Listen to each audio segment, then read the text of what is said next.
ലൈംഗിക ആരോപണങ്ങളിൽ കുടുങ്ങിയ രാഹുൽ മാങ്കൂട്ടത്തിൽ MLA-ക്കെതിരെ കേസെടുത്തു.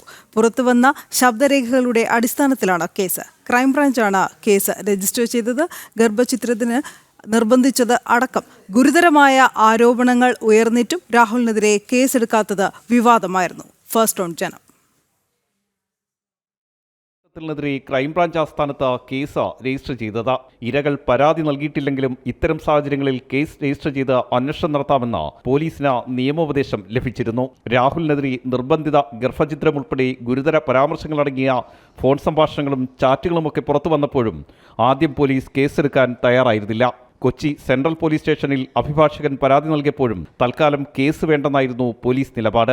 പോലീസ് കേസെടുക്കാത്തതും തനിക്കെതിരെ പരാതികളില്ലാത്തതുമായിരുന്നു MLA സ്ഥാനം രാജിവെക്കാത്തതിന് കാരണമായി രാഹുൽ ചൂണ്ടിക്കാട്ടിയത്. കേസ് രജിസ്റ്റർ ചെയ്ത സാഹചര്യത്തിൽ വിശദമായ അന്വേഷണത്തിലേക്ക് പോലീസ് കടക്കും.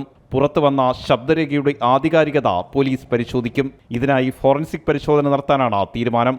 ഇതിലൂടെ ഇരകളെ കണ്ടെത്താനാകുമെന്ന് പോലീസ് കരുതുന്നു. രാഹുലിനെ വിളിച്ചു വരുത്തി ചോദ്യം ചെയ്യാനും സാധ്യതയുണ്ട്. ശബ്ദരേഖയുടെ ആധികാരികത തെളിഞ്ഞാൽ അത് രാഹുലിന് കൂടുതൽ കുരുക്കാകും. ആർ രാജീവ്, ജനം, തിരുവനന്തപുരം.